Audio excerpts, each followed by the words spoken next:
ABC One Television. ABC One Television. ABC One Television. Le leader en actualité. Bahati a participé à la réunion. Mais tout comme balobri que après débat et délibération, c'est Alexis Tambwe Mwamba, né Azali candidat avec tous ceux qui sont derrière lui. Donc attendez Ngaza pour se présenter comme candidat. Donc ça montre clairement que non, Azo Kende pour qu'il peut échouer. Ali Bonko Félix Antoine Tshisekedi Tshilombo. Congolais ba yebiango. Mais il faut pas oublier que Joseph Kabila Kabange a la majorité. Na pêche exemple, il y a Pierre Lumbi, il y a Francis Kalombo, il y a Moïse Katumbi, Bakenda qui n'a pas Joseph Kabila dérangé mon tout. Vous allez libre, ce que l'on FCC, vous allez libre. Pierre Lumbi a des conseils en matière de sécurité, on a répété en haut. Mais quand il est parti, Bakanga qui est dans Makala ou bien en prison. Biso Troba qui la Mouka, Ezali, d'ailleurs Badaki Bango sont ensemble 7. Tu vas benga Bango 7 patrons de Langa Stars. Et orchestre Mogazaki na Kishasa en 1982 et Salaka moi succès Makasi.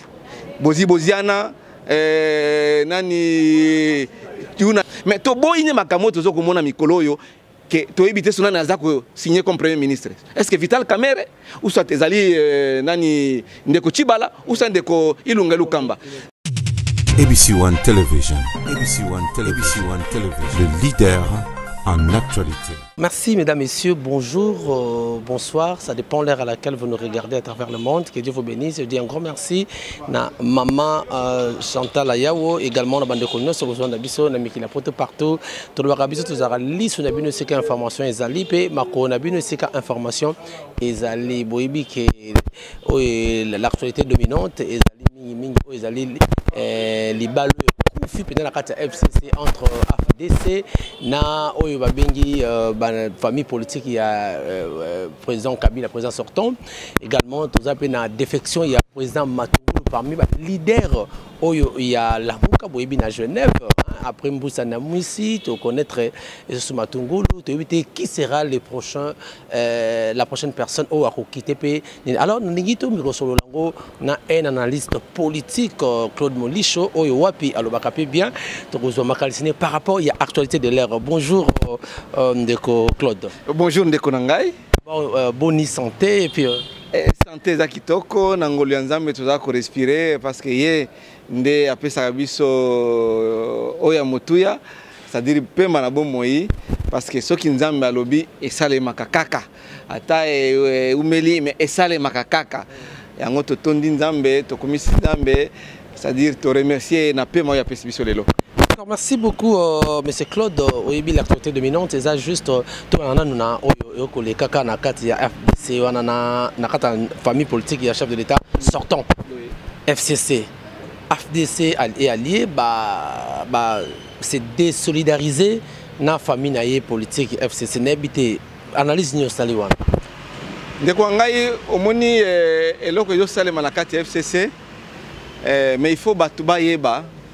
Pour que ça batute vérité zaka moko baeba que na kati FCC discipline ezali ordre ezali makambo yo tambula kitoko po ete oyo azali ko kamba FCC mwana mboka Joseph Kabila Kabange, la forme forte du FCC, l'autorité morale du FCC aza ko tambusa FCC na kati ya démocratie aza ko jouer rôle na malamu. Olobi ndeko likambo ya ndeko Bahati Lukwebo toza na kati ya démocratie. Ezo fragiliser te po Bahati Lukwebo na ba concertation nyonso na ba échange nyonso esalamaki na kingakati ndeko Bahati Lukwebo azalaki. Asolaki pe na ndeko Joseph Kabila Kabange qui est autorité morale à FCC po vision ba pesa qui est ba directive Joseph Kabila Kabange a pesa qui andimaki mais elle rabimi toki tomoni que a changé makamususu parce que réunion salamaki mi balé avant oyo et salamaki na comité directeur ya coordination ya FCC présidé par mwana mboka Nemi Mwilanya na ba mususu Bahati a participé na ba réunion nyonso mais to kamwe balobri que après débat et délibération c'est ndeko Alexis Tambwe Mwamba nde azali candidat avec tous ceux qui sont derrière lui ticket il y a FCC pour le bureau définitif et le Sénat. Mais tout le monde, tout d'un coup, Ndeko Bahati a changé à l'obité, il y a un demi en côté, il y a à cause de la candidat. approcher ba approcher ba solo na lisusu ba convaincre que non ba poste ze belé akiko loba non ndeko baati ononi awa na bureau ya Sénat ozela mwa muketo pesi yo côté ya gouvernement. Soyons réalistes, Bobotoli, baza majoritaire dans le Parlement, tout le Bayango, AFDC, Bobotoli, le gouverneur Azate, Azana Assemblée, na chambre basse Azate, Bobotoli était chambre haute. Non, Baati Azana majoritaire, Azana quelques députés, Azana quelques sénateurs, 13 sénateurs sur 108. Ceux qui vont dire qu'ils n'ont 91 au FCC, il y a l'ongoli 13, va coûter la combien? Donc, attendez Ngaza pour se présenter comme candidat. Donc ça montre clairement que non, Azo Kende pour qu'il peut échouer. Yango bazongi ça qui a raison et puisque Azonga nanzela mais le cola l'unité démocratie est libre. Comment dit que Joseph Kabila Kabang va accusé par tous les mots dans tous les sens bazako funda Joseph Kabila Kabang. Tout le monde qui a wa bandeko ya G7 baati pa zaki na bango bandeko ya G7 o bazaki proche ya Joseph Kabila Kabang na kotanga kombo po ezana ngo secrétaire ndeko Pierre Numbi batu bayebi asali parti na ndeko MSR ndeko Pierre MS ezaki sur MSR ndeko Pierre Numbi azaki conseiller spécial ya Joseph Kabila Kabang en matière de sécurité donc collaborateur les plus proches lera lobi non na longwe na ngai est-ce que bakanga ki basinga ou bien batiaki na prison. Un conseil, ils ont le lelo de François Béa, conseil spécial en matière de sécurité, le président Félix Tshisekedi. À Longwe lelo, à quoi critiquer Félix Tshisekedi. Batiki ya zotambo labo. Na ba secret nyoso za nango na kati ya sécurité mboka. Mais Joseph Kabila Kabang en tant que démocrate a tikié, a dérangé été. Joseph Kabila Kabang c'est un démocrate. Ba tuba ko akize été, ba yebi été. Oya yebi a konimate que baza ko funa Joseph Kabila Kabang dictateur, aza dictateur te. Ba kei, ba Moïse Katumbi, ba kei. Ozo baza démocrate pendant qu'il est accueilli mais il n'est pas parti, Azo dirigé sous l'ombre. Non, élection Salamaki le 30 décembre 2018. Bah proclamer mon amboka Félix Tshisekedi président de la République. Bah confirmer la Cour constitutionnelle. Joseph Kabila s'est plié. Bah ça les remises de reprise, bah ça les passations pacifiques et civiles du pouvoir le 24 janvier 2018. C'est que Azo dirigé dans Nenga Azo dirigé dans Nenga c'était président Zali Bongo Félix Antoine Tshisekedi Tshilombo. Bah congolais bah yebiango. Mais il faut pas oublier que Joseph Kabila Kabang a la majorité. Donc c'est un acteur qui pour que Azala toujours. Et Zali va résultat ya urne a créé. Il faut confusion Zalaté papa Ndekonangai.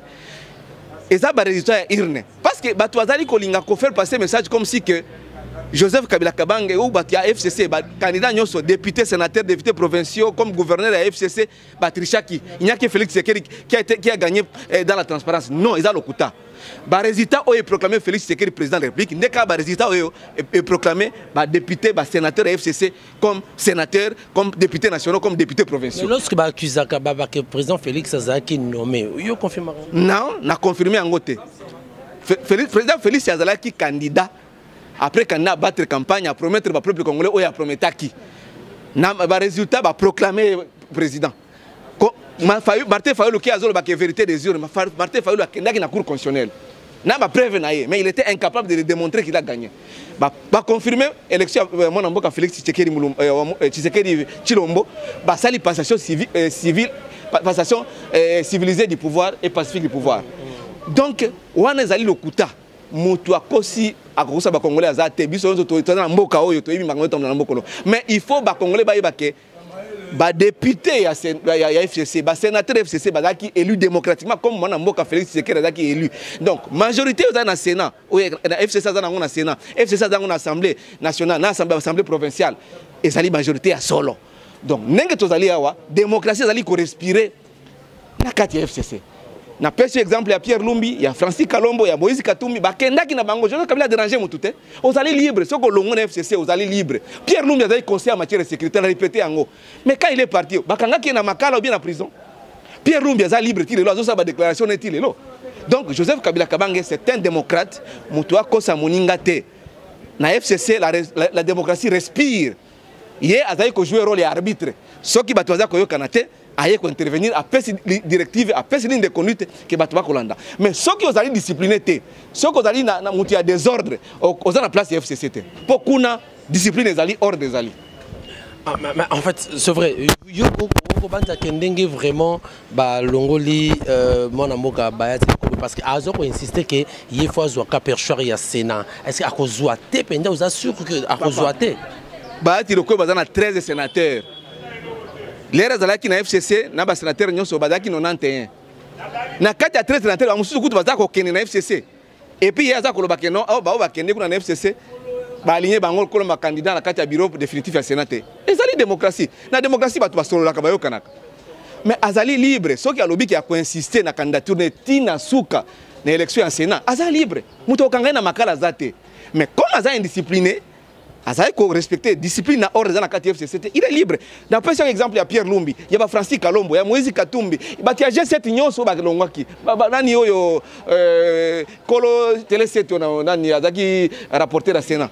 Mutinga Musisai. Azaki na majorité présidentielle oyo be mina ko bane okamba. Mais ba longwaki. Ils sont libres jusqu'à aujourd'hui. Donc Joseph Kabila Kabang, soko longwe uzana libre okangona makala te. Donc nous qui sommes fidèles à Joseph Kabila Kabang toko soutenir Tina Souka. Vous allez fier ya rotanga mna kombo ya Kabila fier trop fier. Joseph Kabila sali belé na mboko yo. Na pour la démocratie avancement de démocratie na mboko. Ya sali belé. On a ba pays mususu ya Afrique basala ngote. Kende na Rwanda, kende na Congo Brazza, kende na Cameroun, kende na ba pays sa belé Afrique na kotangela yango. Ba kotangela na Bosco Taganda kuna. Non, lokuta, eta lokuta. Ngana koki ko funda yo. Que yo ibi téléphone na ngai. Mais ce qui n'a pas preuve, ou ça d'ailleurs retrouver le téléphone dans Gassima, au Colombie Sanganine. Préjudice yo moral na causé pour na yo za muibi alors que za muibi to iba quitter. Est-ce que na koki ko foot combien? Ba ko évaluer en combien? Donc le kuta mabe, le kuta za mabe, to za la démocratie, soko longwe no calmement, kene na parti politique na yo. Tozo mona ba to za longwe belé na ba parti ebelé. Makele les autres salimate. Kaka na FCC ne ba lo ba oh kuna dictature ezali, dictature eza na ngote. Ba ati lokwe ba kota ki librement, akobi m'appelle librement, FCC kotika la ko continuer. Voilà, Claude Monicho, merci beaucoup. Je commande Bazo Landabiso. Ce qui est que Bahati a salié na koto ya a sali front commun na cash kuna au moniteur que bino pe bokozwa ka kokoso. Non, tokozwa kokoso te. Démocratie yango wana papa. Bat baza ko changer. Na ndima ki lelo ke non, mwana mboka Pierre Lumbi akoki sur la partie politique. Ou bien akoko longwa Joseph Kabila. Un conseil en matière de sécurité, ce n'est pas n'importe qui qu'on confie la sécurité entre ses mains. Mais tout d'un coup, Balouki n'a pas fait la déclaration à Longwe. Est-ce que Bakanga qui est? N'a pas ça qu'exemple na mingi pour Congolais baye bakeno. Bobo sanataire. Congolais azakana erreur ya kobo sana facilement. Non. To zongi sima leur G7 abazaki basalaki mouvement na bango. Bango tout bazaki batia Joseph Kabila Kabang. Mais balongwe balamoko paf. Bakia na kamosusu. Est-ce que bakangi bango? Donc baati lelo nenga zawana. So kalingi ko sarier na cash, so kalingi ko ralier na lamuka, so kalingi ko kende ko créer plateforme na ye. Il est libre. Mais FCC ko tika la FCC. On peut se chance ya. Non. Ngana ko condamner était que non. Peut-être place accueillir chance dans zakuna. Mais ngana lobby que c'est une entreprise de voir l'échec parce qu'azana batouté ni dans l'Assemblée nationale ni dans le Sénat. Joseph Kabila a une très bonne santé politique, azana majorité ta bati a longolo ba député na ye. Quand tu vas en sauter, ndambo baza na FCC. Ndambo baza na FCC. Même si tu as critiqué bango que non ba aligner bango tete, mutinyo surtout azaka président de la République, mutinyo azaka président Sénat te. Ba tonye ba décider kango. Si vraiment ba tu vas penser va poster belé na majorité présidentielle. Non, si je comprends bien donc yo ozo mona que démarche au ba à sali eza démarche mabe donc bon, on condamné te que ça mabe. Peut-être la Monique kuna place accueillir ezali chance na ye. Ozo passer chance. Na dit ba G7. Ba G7 ne ba longwaki. Ozo carrément G7 fort hein. Bon, ba daki ba collaborateur proche à Joseph Kabila Kabang. Pierre Lumbi ce n'était pas n'importe qui. Donc il a conseiller en matière de sécurité. Mais l'air à longwaki alobaki kuna place accueillir et si kaya bien. Mais tout le monde suite hein lelo. Ba panzana. D'accord, to kangi parenthèse tout fond parenthèse ba matongolo rapidement ba leader il y a la muka bakenda qui na général autoyebini wasalaki to connaître défection il y a mbese Mbusa na Mwisi lelo to ba matongolo oyo ba ko nommé pas président de la République représenté à Bad n'habité c'est la muka est en train d'aller vers sa disparition ou on peut dire quoi? Biso tolobaki la muka ezali d'ailleurs bazaki bango sont ensemble 7. To bane obenga bango ba 7 patrons langa stars. Et orchestre moko ezaki na Kinshasa en 1982 et salaka moi succès makasi. Boziana nani Tuna Jana na Evoloko Joker nani Roxy Chimpaka bazaki ebele. Donc les babimisa ki ba benga ba Croix Rouge. tozalaki bana mike mais totala etando eke tobandi komona bango basalaki grand compositeur grand danseur mais baumelaka te yango nabengaki lamuka depuis kala lelo bato bapesi nga raison ke Claude Molisho aza prophète mpo na lobaki lamuka ekoumela te parce que bakreaki lamuka mpona besoin électoraliste élection esalamaki le 30 décembre 2018 baproclame résultat. Mais si vous avez comme une Moussa Nyamwisi na discours na ye, Jean-Pierre Bemba na discours na ye, Moïse Katumbi na discours na ye, ezala Martin Fayulu na discours na ye. Pour Martin Fayulu azaka na ndeko na ye Muzito Sima. So ake na gauche, Muzito pe ake na gauche. So ki ba ke na droite, Muzito pe ake na droite. Wana eza na ndenge ya kimpangi to comprendre bango. Mais ba mususu wana, mutu na discours na ye lelo. Donc basi ba panzana déjà to lobaki yango ba ko umela te. Siko mutu na mutu ndenge baza wana. Jean-Pierre Bemba aza na parti na MLC. Aza ko réactiver yango lelo aza na mbandaka pagaye akene na badolite akene na asia zongi. Donc Jean-Pierre Bemba azo réactiver parti na ye parce que aumela ki mingi na ibanda. Nani o mususu nani Martin Fayulu. Je vous apprends que akenda ki na Muzito na Martin kuna na banda. Papa na ngai na ABC OK wana ezali hypocrisie. Jean-Pierre Bemba aza ko réactiver parti na ye MLC. Po azo mona 2023 ndenge ezali. Azo préparer déjà. Donc, Mouzi, tout ce qui est dans la partie d'un nouvel élan, a auto-créé, a réactivé le parti. Non, Martin Fayulu a SID, a réactivé le parti. Moussa Nyamwisi RCD KML, a réactivé le parti. Donc, parce que na bango. Biso tolobela ki yango depuis kala. Discipline ezate, baza ba 7 patrouilles langa la sarli, basi ba kabana. Avant même Félix Tshisekedi na caméra ba longwa na lamuka, parce que bango baza na kati ya lamuka. Tolobela ki yango lelo ba pesi biso raison.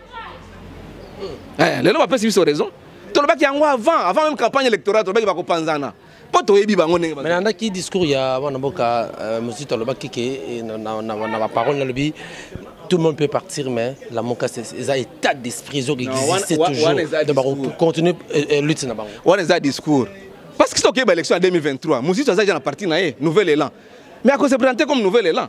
Jean-Pierre Bemba aza na parti na MLC za makasi na côté Équateur kuna. À se présenter à la nyamba député mais ce qui plateforme mususu ko se former OK c'est vrai mais ça vous a sous la mukate vous allez eloko mususu mais d'abord mutu na kana ye aza na force na ye. Vous comprenez? Si vous avez la force, vous avez la place. Donc, Muzito a tout intérêt à ça la partie comme nationale, le MLC, le parti IDPS, le PPRD, à ça la makasi. Pas où créer parti, alors on a parlé déjà. Soit que ça c'est mal maou. Matungulu, on a ébaki Matungulu dans la base. Parti n'est pas comme Nangoni, ce qui ABC, ce qui beau notre beau pays, notre beau Congo.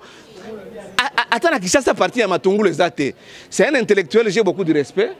Qui a travaillé dans les institutions financières internationales. Moi, je Félix Tshisekedi a payé chance à Okenabad. Il peut animer a remercier Félix Tshisekedi. Ça veut dire que animé que à Kokende kuna moto ebi que kuna congolais moga maele azakuna a travailler. C'est lui qui a trahi trahira. Sur le plan politique, non, il n'a pas trahi. Mais il a trahi les accords. Bon, parce que ngai na lobaki la muka ekosibisiste te la muka. Na lobaki yango ba pesa nga raison lelo. Pour parti politique zakabelitiste, c'était parti politique zakabase. Au moins le parti le IDPS, c'est un grand parti. IDPS depuis 36 ans. Le binôme Nimi IDPS. Non, ton Nimi mon méthode na mangone zakamabe. Vous comprenez? Ton Nimi est un parti de masse, mais méthode ya IDPS c'est des amabe. Vous comprenez? Parce que la démocratie, il faut tolérer mon ninga, respecter mon ninga, droit à mon ninga à respecter. Bango bandima, kaka bango ne va zakana raison. Kaka bango. Démocratie, j'ai le droit, l'obligation de vous respecter et vous avez aussi l'obligation de me respecter. Démocratie, angwana. Yo ko piétiner ma droit nanga parce que vous avez des PCT. Méthode na bango zakamabe. Et ça li parti. Tolengini batunyo so mususu basala ba parti na bango ezala national. Un parti doit être national. D'abord la loi sur les partis politiques ezako senga que ba membre nyoso ba fondateur ba base représentatif au niveau national au niveau national. Tout le monde parti mususu ba parti il y a tribalisme. Ezaka kamoko. Non. Loi il y a parti politique. La loi sur les partis politiques ezako senga été que batunyo surtout il y a la province surtout la représenter comme dans comité fondateur mais le parti monsieur ndengwana te donc mutu na kati ya lamuka a réactiver le parti politique na pote 2023 za musika te etikala ka 3 ans pote comme déjà en 2020 yao etikala 6 mois toko en 2020 donc za musika te mikolezo ke nembango ba préparer déjà et Jean-Pierre Bemba ba dit ko préparer to mona ke ninga salaki na manaka to mona ke yango na nani na gbadolite partout et ça kitoko. Voilà. À quand le gouvernement, ce que il est là, oui, moi, le gouvernement est zaté, qu'est-ce qui bloque? Bon, gouvernement, au moins, il y a à boire et à manger là-dedans. Mais il y a un gouvernement qui est dit non, ils ont kangaté. Na kati ya famille, il y a un problème, mais il faut battre solo là.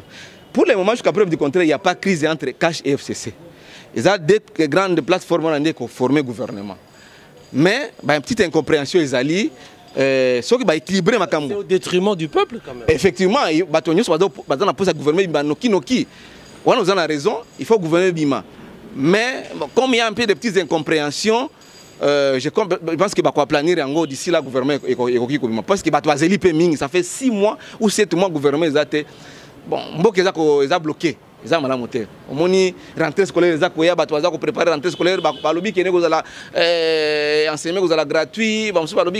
Donc, mais il faut vraiment que le gouvernement ait un peu de circuler. Partenaire signer un accord. Mais tu as que tu éviter signer comme premier ministre. Est-ce que Vital Kamerhe ou soit Ezali nani ndeko Chibala ou soit ndeko Ilunga Lukamba. Donc on a confusion voilà pourquoi nous insistons qu'il faut que le gouvernement s'occupe. Moi une petite crise ça. Oui, parce que tout le monde a que non. Documents que circulent dans les réseaux sociaux, 57 millions de dollars. Par exemple, tonga bandako ya militaire, na bandako ya policier. Et où est le président de la République? Tomoni yango. Il y a un organe qu'on a institué qui s'appelle Autorité de passation des marchés publics. Où on a ce que le gouvernement a passé marché public. Ça passe par là. Mais quand même, un intellectuel, un économiste qui a étudié vraiment l'économie, un type intelligent, il faut accorder à Bérère. On a confiance dans Vital? Non, Vital c'est un intellectuel. Mais est-ce que ça pose un bon moment où ça a évité? Est-ce que ça a encore? Parce que le gouvernement est arrêté de éviter. Mais quand il y a bonne gouvernance, il y a bonne gouvernance, il faut changer. Parce qu'il faut changer, c'est un mot qui est parce qu'il va reprocher que non, je dois Kabila c'est un dictateur, à gérer ma baie. Mais bien aussi, beaucoup de gens ont beaucoup besoin de conzi. Mais il faut gérer mal, c'est la différence. Mais tout le monde a dit que gérer ma baie, les sous. Mais à l'époque, je dois Kabila m'a marché, justement, avec la passation du marché, l'autorité de passation du marché. Mais les lois exaltés. Alors que l'organe est allé, pour un Vital Kamerhe qui est directeur du cabinet chef de l'État, est-ce que Félix Tshisekedi qui est président de la République a mis ma cabinet sur Vital Kamerhe au salle? Et puis, ils ont sur l'instruction du chef de l'État. Ils sont en désaccord. À quoi imputer ma campagne chef de l'État, ok, chef de l'État, n'a pas lettre sur l'instruction du chef de l'État. Sur l'instruction du chef de l'État. Est-ce que le chef de l'État a dit qu'il y a solo? Tu as évité. On est basé à diriger. Mais il faut gouvernement Bimapo, ma campagne tambour la normale. Il y a un qui porte-parole, Oyo, Nani, Kassongo Mouema, présenté, a été surpris aussi. Non, le président de la République a nommé Moutou sans consulter même son directeur de cabinet. Parce qu'il y a un Azam Okonzi. Mais le directeur de cabinet, avant ça, il faut consulter d'abord le chef Nayo, qui est le chef de l'État. Est-ce que Vital Kamerhe a ça la Kango? A Koko quoi ça Félix Tshisekedi na Makamususu, mbongo me belé. Bah tu peux blazer mbongo te. Or que il y a une procédure pour que mbongo va contribuer ba congolais nyonso bazo sala ba futa ba taxe wana. Eza mbongo na bango, eza mbongo ba congolais. Avant bima, il faut ils en la traçabilité. Les lois qui Assemblée nationale a dit interpeller Vital Kamerhe sur base de quel texte? Il est interpellable. Parce que Bakoko interpellé, Ezali, premier ministre du gouvernement de Bazali, redevable devant l'Assemblée nationale. Mais si on Vital Kamerhe a profité de temps où le gouvernement a été pour ça, ou bien il y a quoi ça Félix Tshisekedi Chilombo, ou ça t'allons ça la gang encore. Tu éviter. En tout cas, il faut changer. Bonne gouvernance au Balbani, la campagne électorale, tout le monde a yango.